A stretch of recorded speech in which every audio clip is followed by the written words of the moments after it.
Le philosophe pythagoricien Platon laissa énigmatiquement entendre qu'il y avait une clé d'or unifiant tous les mystères de l'univers.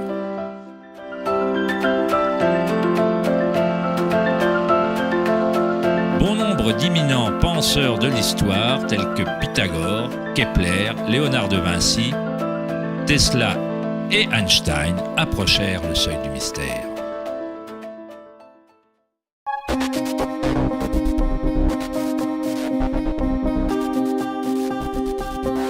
La fractale est une idée moderne permettant de conceptualiser l'akasha ou la substance primaire.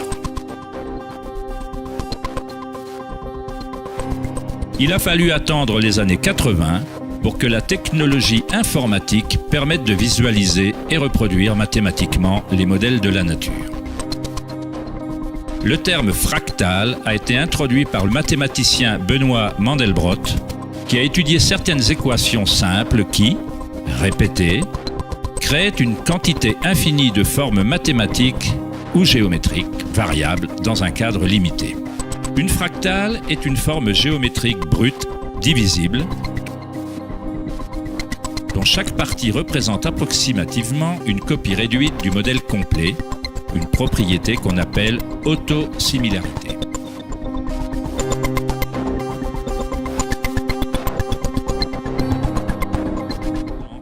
Chaque partie d'une extrême complexité contient la semence recréant le tout.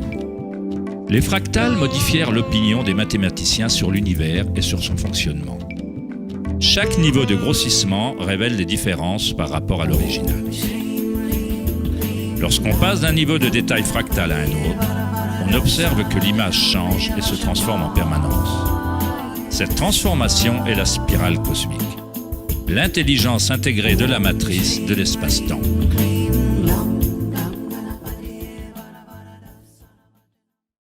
On peut aisément se laisser hypnotiser par le jeu incessant de formes. Et le plus intéressant, c'est que certaines formes archétypes semblent être entièrement tissées dans l'étoffe de la nature.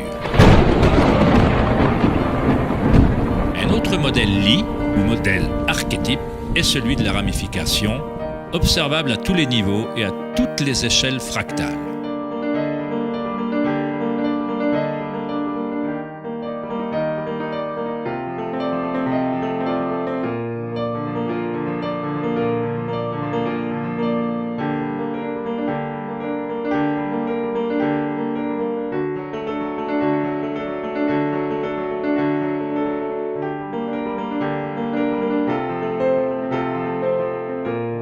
Prenez par exemple l'incroyable image de la simulation produite par un superordinateur appelée simulation du millénaire, montrant la distribution de la matière noire dans l'univers local. Elle a été créée en Allemagne par la société Max Planck. La matière noire est ce qui, avant, était considéré comme l'espace vide. Cela ressemble à un système nerveux invisible fonctionnant dans l'espace entier.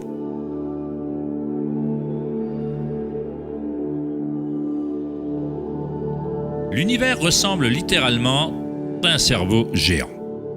Il pense constamment à utiliser un type d'énergie noire ou cachée, que la science commence seulement à comprendre. Une énergie inconcevable traverse cet immense réseau, fournissant l'élan nécessaire à l'expansion et à la croissance de l'univers.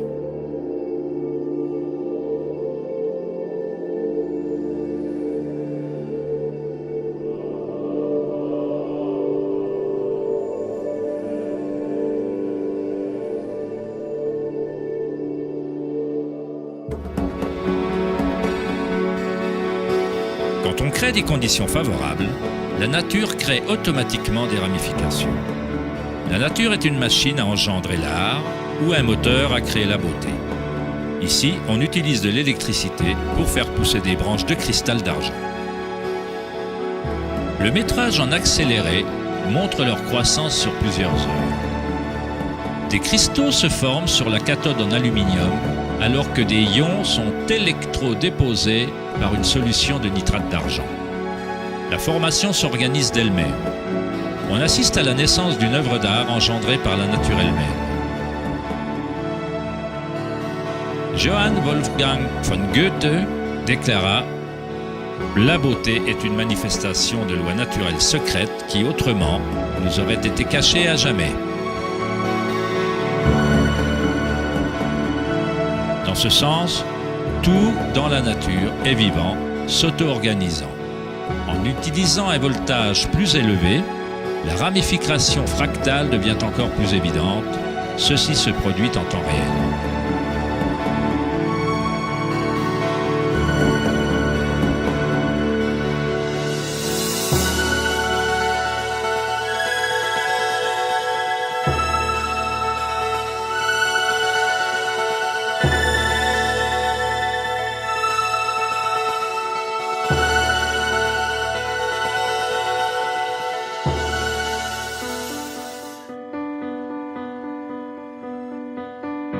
On trouve des structures et des modèles similaires à un arbre dans tout le corps humain.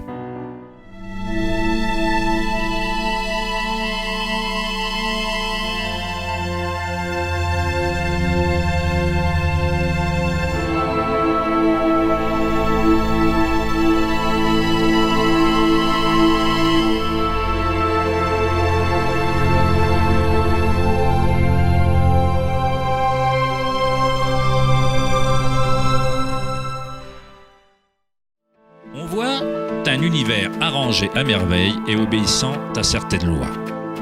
Nos esprits limités ne parviennent pas à comprendre la force mystérieuse qui déplace les constellations.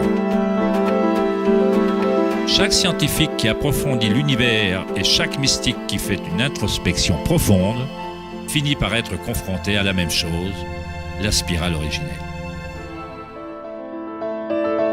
La spirale est ce que nous percevons comme étant la torsion de l'univers. Prana, ou la force créative, fait tournoyer Akasha dans un continuum de formes solides. Trouvée à tout niveau entre le macrocosme et le microcosme, de galaxies spirales à des systèmes météorologiques, à l'eau de votre baignoire, à votre ADN,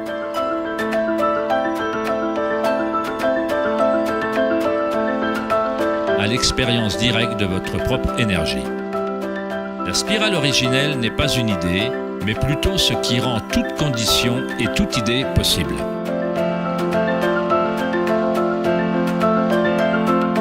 On trouve des types variés de spirales et d'hélices dans le monde naturel. Des escargots,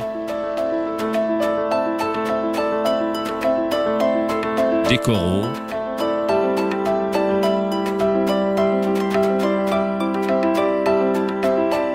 des toiles d'araignée,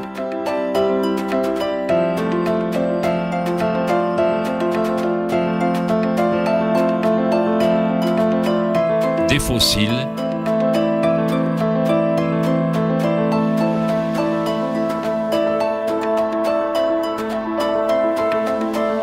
des queues d'hippocampe,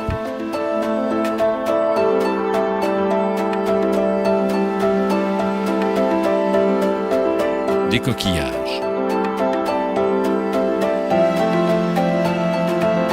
De nombreuses spirales présentes dans la nature peuvent être identifiées comme des spirales logarithmiques ou des spirales de croissance. Plus on s'éloigne du centre et plus les éléments de la section s'élargissent. Comme le collier de perles d'Indra, les spirales logarithmiques sont similaires à elles-mêmes ou holographiques, si bien que les caractéristiques de chaque élément se reflètent dans le tout. Le monde intelligible de forme au-dessus et le monde visible d'objets matériels en dessous passent par ce principe d'auto-similarité géométrique. Des modèles de spirales autosimilaires aux choux romanesco, aux spirales de galaxies, la spirale logarithmique est un modèle invariable et parfait.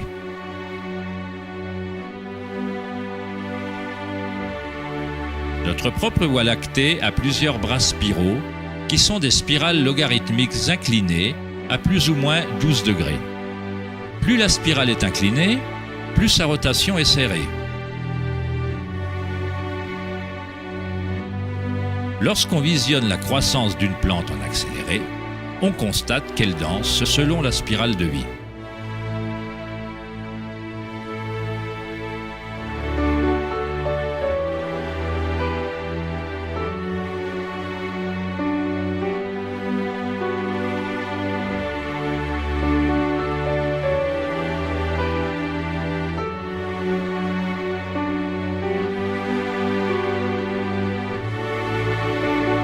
Une spirale d'or est une spirale logarithmique qui a un facteur de croissance équivalent au nombre d'or. Le nombre d'or est une relation mathématique particulière qui se répète dans toute la nature. Le modèle observable suit ce qu'on appelle la suite ou la séquence de Fibonacci. La suite de Fibonacci révèle que chaque terme est la somme des deux nombres précédents. Le mathématicien et astronome allemand Kepler découvrit qu'on peut observer les modèles de spirales autosimilaires dans la manière dont les feuilles sont disposées sur la tige des plantes, ou dans la disposition du fleuron et des pétales des fleurs. Léonard de Vinci observa que l'espacement entre les feuilles suivait souvent des modèles de spirales. On les appelle modèles phyllotaxiques ou modèles d'arrangement des feuilles. On peut voir des arrangements phyllotaxiques dans les nucléotides d'ADN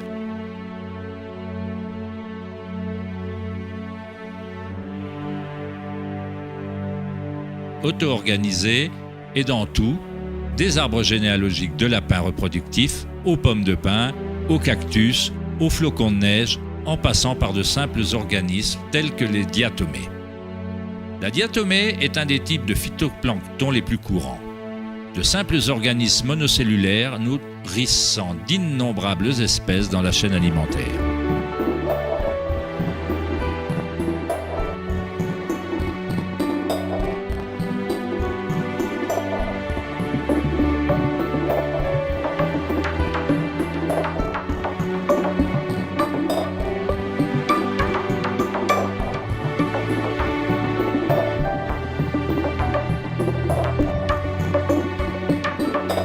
Combien de maths faut-il savoir pour être un tournesol ou une abeille?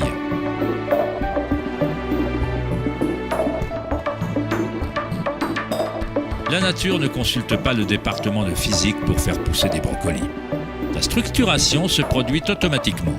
Dans le domaine de la nanotechnologie, les scientifiques utilisent le terme auto-assemblage pour décrire la façon dont les complexes se développent sur le modèle de la phase hexagonale initiale de la formation de l'ADN.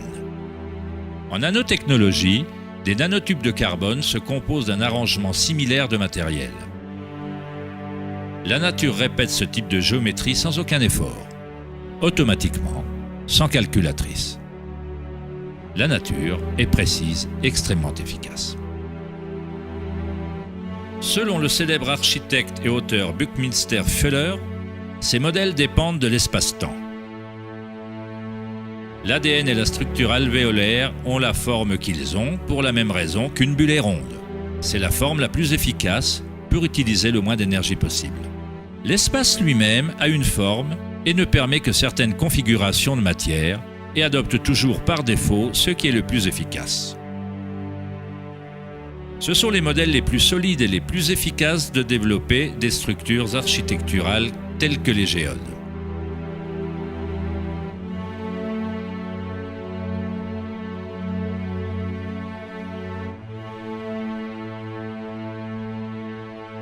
Les modèles de spirales logarithmiques exposent les plantes de façon maximale pour leur pollinisation par les insectes,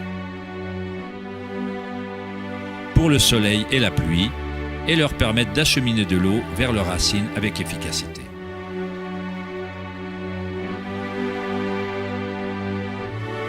Les oiseaux de proie se servent du modèle de la spirale logarithmique pour s'abattre sur leur prochain repas.